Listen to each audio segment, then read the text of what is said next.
Hello, follow Larry Young. We're getting close, folks. We're at chapter 28. We got 4 more to do here to finish up the Screwtape Letters. So we got to persevere. It's going to be a major theme of this particular chapter. Great theme. Good biblical theme, man. A lot of wisdom here coming down from C.S. Lewis. All right, now, let's talk about death here to set this up, okay? Let's talk about death. Young, naive Wormwood thinks that death is, the goal and that he should be striving for, and Screwtape corrects him like, no. Death is relative to the state of the patient's soul. We got to be patient. Demons have to be patient, okay? Do they want us dead? Yes and no. I mean, not necessarily. If we die in a state of grace, they've lost us. So they would rather keep the thing going and have this war of attrition on our souls. As somebody who's middle-aged now, 53, and it's like, I can relate to this, because you're in the high seas. You're out on the high seas.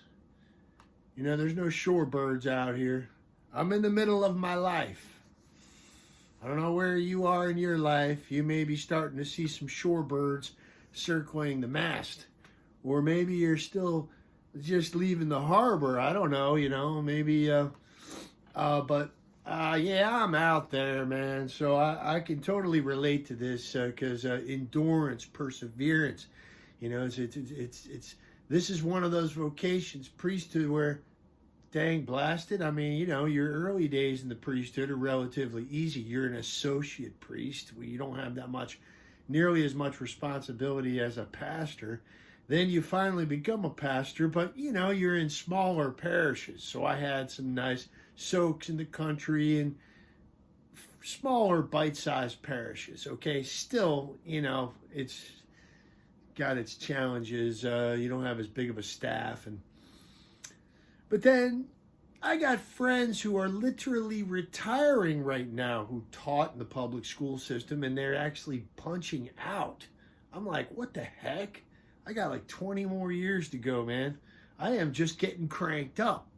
My heaviest lifting is going to be over these next 20 years, when I'm going to get saddled with the big parishes to be pastor of places like this, St. Mary of the Mills, with a humongous staff and giant, school and just all this stuff going on. And I have an associate under me. So dealing with personnel and physical plant. Personnel, physical plant. Oh my gosh. And all kinds of different things coming at you. But that's God's will for me. And I have to embrace this cross of this middle portion of your life. It's very interesting how C.S. Lewis keys in on that and really reveals some important stuff to us. So don't worry about trying to kill this guy. You want to get him out on the high seas of life and then make him worldly, get him discouraged, get him disillusioned, get the inarticulate anger brewing in this man's soul, okay? That is what Screwtape's advising him. It's a war of attrition. Much better to get him out on the high seas and ruin his soul tiny, little bit at a time, without him even becoming aware of it, okay? So death is not the prime evil. Prime evil. The that's confusing. Death is not the ultimate evil for us, although, it seems to be that way. They, of course, do tend to regard death as the prime evil. Prime evil is a different word altogether. Prime evil, and survival as the greatest good. So to survive, like death is the ultimate evil for a doctor. They're trying to fight death. I heard a doctor whose father died and he was speaking at a funeral home. And I was there present, having just done the wake service and led the family. And this the sons were getting up to say a few words, and this particular son was a MD. And I remember him just being like at a loss. Like, here he is, all looked up to, highly regarded in his family because he went and got, became a doctor. But he was lost in the face of death. And he admitted it. I don't understand death. And he just felt like helpless, like a little kid up there. And I just, he doesn't like death. I mean, that's the enemy for him as a doctor. He's fighting off death at all costs, trying to prolong life, keep the person healthy and safe, help them to survive. Survival is regarded by worldly human beings as the greatest good, according to Screwtape here, survival. And death is the primary evil we must fight against. And that's just not the case. What's worse is the creeping worldliness. That is our freaking enemy, folks. That's the primary evil. Creeps into our soul. Worldliness, attachment to the world. Is scary how freaking insidious it is. It gets in there into our thinking, into our mind, because it's in the world all around us. It's in the air we breathe. Creeping worldliness. All right, so let's talk about this middle-aged crisis, so to speak. Middle-aged slump that we can go into. That's where the devil wants to get us, in that middle-aged slump, and go to work on our hearts. Really just drawing charity out of our heart like a syringe, little by little, without us realizing it. Letting bad attitudes be conceived in our mind. So what happens here? The long, dull, monotonous years of middle age, whether we're prosperous or dealing with adversity, either one can be worked to the enemy's advantage. Either one can work towards making a person frustrated and just give in to this despair about the futility of things and become depressed or disillusioned. Like I have a Solomonic, Ecclesiastes moment where it's like, vanity of vanity, all is vanity, and it's chasing after the wind. This ultimate dissatisfaction that all his dreams and ambitions and desires are not ultimately gratified. Nothing down here is quite going to do it for us. And the more we chase after it, the more elusive it is, like the ding-dang dogs at the dog track chasing that rabbit, okay? We can just never get fully scratch the spot. Get to ever experience that when you're scratching your back? Man, I keep a back scratcher over here.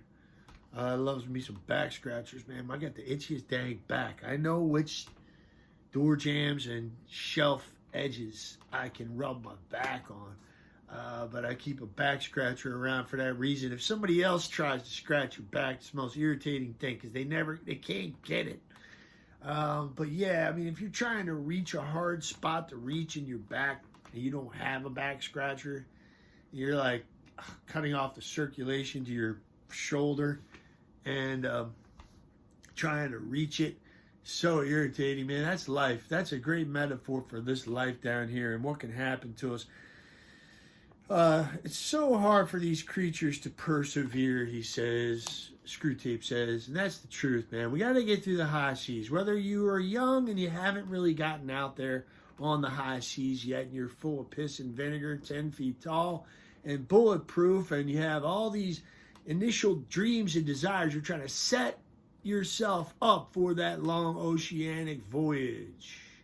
You know, you're just leaving the harbor, man. You're getting your college degree, or you're planning for it, or you're, you know, kind of preparing, doing that work of preparation before you actually start doing your life's work. You know, launching your career and your family or your vocation or whatever. But, you know, I've been a priest. This is my 20th year.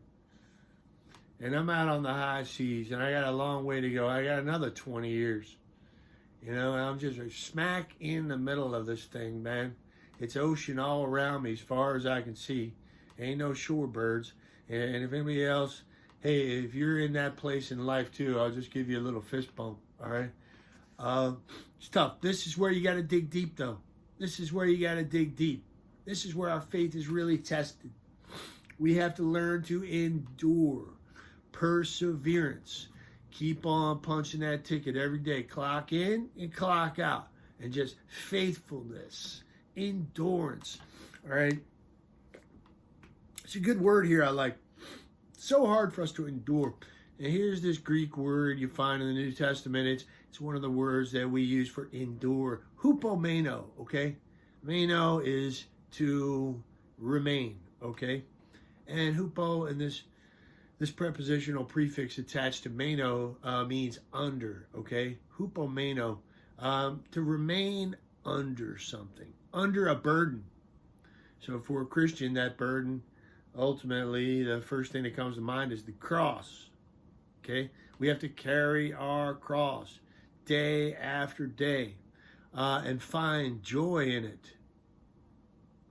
Well, that's the real test of life. You know, we like to think of something, you know, heroic that's done in a moment and think, ooh, that's the defining thing in our life or whatever. Somebody that does some heroic action or deed that takes a moment. Man, the real heroism is getting up, hitting the alarm clock, saying your prayer. Okay, go brushing your teeth, making the coffee.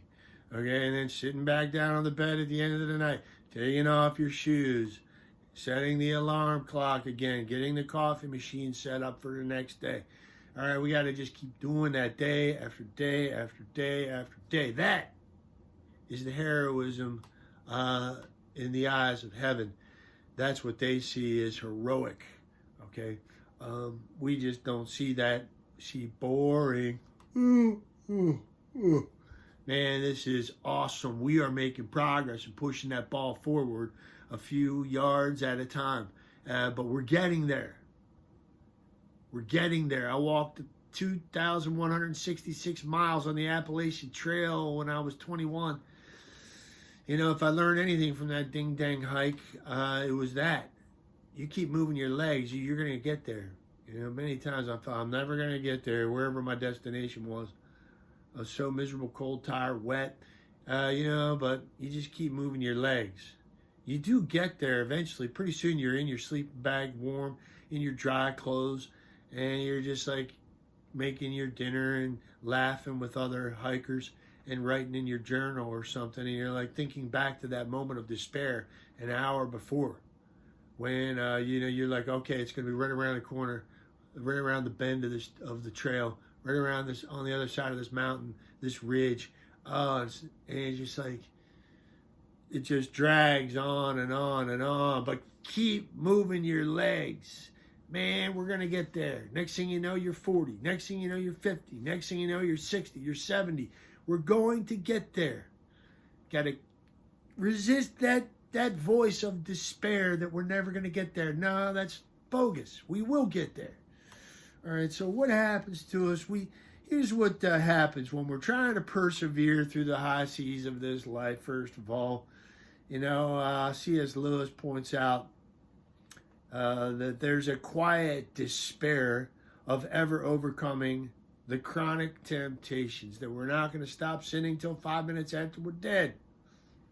Even the great Saint Louis de Montfort, this great saint, his dying words were, "Alas, I shall sin no more." And he died. Oh my gosh.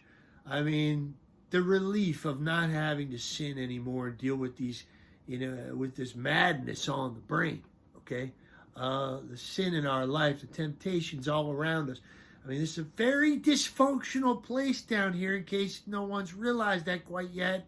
Okay, we are very dysfunctional people. Okay, we function in pain, all right? And we have, we hurt ourselves and other people. It's just a valley of tears. It really is the valley of Baca, the valley of mourning, okay? It's an interesting theme. Yeah, I mean, I don't want to make it sound like we don't have any fun down here. I like to have fun. I don't know about you. I like that because that's defiant. That's defiant. We keep on having fun down here. God invented fun. I like fun. And I like enjoying my life. I enjoy my life. So I do things that are enjoyable. I'm not going to be miserable down here, okay?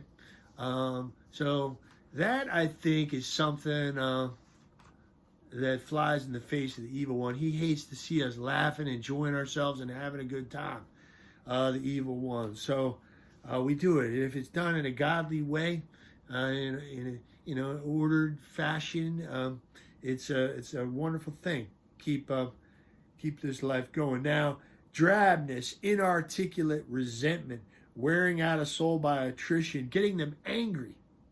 You ever meet middle-aged people who are just not happy? They're just irritable and discontented, bitter, jaded individuals. Okay, they're just not happy. It's like they're angry, they're irritable. Okay, that's this war of attrition of the devil. Just the weight of life. Okay, just this burden that they've been under. It's just wearing them down. We have to endure. We have to persevere. Hupomeno. Here's a couple passages in the Bible where that word is used here in the New Testament. Let's begin with our Lord's very own words in his Mount of Olives discourses, Olivet discourse, about the last things. He says, he who endures to the end will be saved. We have to endure to the end. And it ain't going to go on forever. And that's the way it feels when we're in the middle of something. We're going through something. It's just tick-tock, tick-tock, tick. Time slows down. And it feels like we're never going to get there. And you feel this feeling of I am never going. We are going to get there. We are going to get there. We can persevere to the end. Hupomeno, stay under that cross. He who endures or stays under, remains under the cross. We can supply the cross. He who remains under to the end will be saved. Let's jump to Hebrews here. Whoever the author of Hebrews is, very wise individual. And let's just read from chapter 12. This is brilliant. Therefore, since we are surrounded by so great a cloud of witnesses, and that should encourage us, embolden us. There's a lot of other people who've been through worse than us, and they got to the other side. They made it.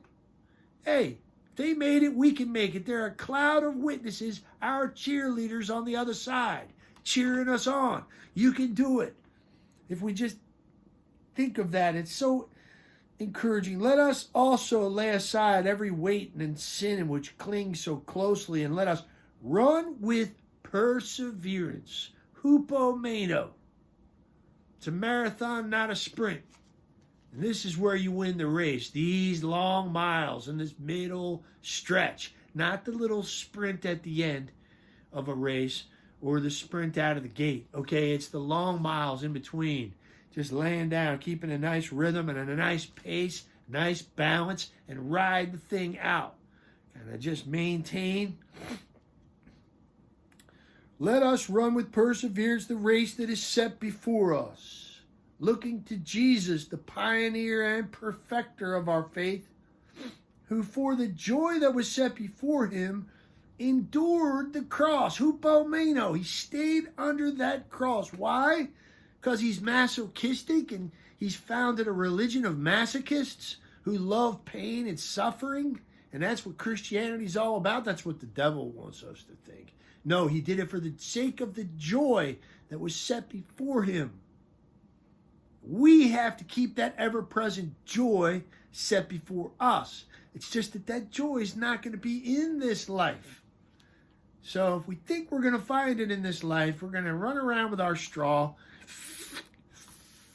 and it's just going to keep running out. Anything we stick that straw in, okay, it's never going to do it for us. It's never going to be enough. We're going to be frustrated. The joy that is set before us is on the other side. And our Lord didn't like it, BTW. You know, if sometimes we don't like it, it's okay. Our Lord didn't like the cross. He despised the shame. For the joy that was set before him endured the cross, despising the shame, and is seated at the right hand of the throne of God. He didn't like it, folks. He despised the shame. Okay? This isn't always fun down here. But there's something deeply satisfying that we're still in the fight. We keep moving, keep moving. You keep punching that ticket, keep lacing up your shoes, take them off, lace them up, take them off, lace them up. Okay? We're getting there. Hang in there. All right. Now, I'm already at 20 minutes. What else do I want to say here? Just to knit a man to the world. You know, this is a chilling insight here of C.S. Lewis. Prosperity knits a man to the world. He feels that he is finding his place in it, while really it is finding its place in him. He thinks he's finding his place in the world. Really, he's becoming worldly. The world's finding its place in him. You know, St. Paul talks about Demas. Demas in 2 Timothy here, when Paul's like dying, okay? I mean, he's going to die soon. He's going to be executed. All right, so it's the very end of his life, 2 Timothy. And he's passing along greetings, and he's towards the end of this letter here, and he's kind of just giving us a status report on how he's doing. And he says, do your best to come to me soon, he says to Timothy. For Demas, in love with this present world, has deserted me and gone to Thessalonica. So he got deserted by Demas. We don't want to be a Demas and desert the Lord, okay? Because, because we're in love with the world. This worldliness that can creep into our soul. How can we love the world? How can we really love the world? Friendship with the world is enmity with God. Friendship with the world is enmity with the God. The world in the sense, not in the good sense that God so loved the world that he gave his only son. Okay, but in the sense of the world as under the domination of the devil. The forces and currents all around us under the domination of the devil. We can't be friends with that. And that's all around us. And we're never going to be totally comfortable down here. Isaiah 28:20. It's like the bed is always too short. The covers are always too narrow to wrap oneself up in. All right? So can't ever be really at home in earth. And God's made it that way because he wants our hearts to long for heaven, our true heavenly home. Real worldliness is a work of time, assisted, of course, by pride. Oh, this is creepy stuff. Lastly, he just ends here saying, keep your patient as safe as you possibly can. Keep your patient safe as you possibly can. You want him to keep going and survive. And those who are fighting for survival and for safety and prolonging of their life down here, have their hearts set on this life, on this world, they're playing right into the devil's hand in a certain sense. Not that we ought not preserve our lives and try to be healthy people. Obviously, I don't mean to go too far with that. But there is something tainted about this emphasis in our world right now on safety. With this pandemic. Stay safe. Stay safe. Stay safe. Oh, I'm so sick of it. I don't know if you are, okay, but this drives me up the wall. Because it's like, yeah, I understand. They're looking out for people's best interest, trying to anyway. But there's just something worldly about it to me. All this emphasis on safety, personal safety. It's like attachment to this world. Like that's our greatest evil is physical harm that may come to us, that we might get this pandemic, okay, this COVID business. I don't know, there's just so much fear in our world right now. It's an inordinate amount of fear and anxiety is just rampant in our world right now. And I'm really, so don't say that to me. Stay safe. Hey, until next time, God bless you. And stay eternally safe.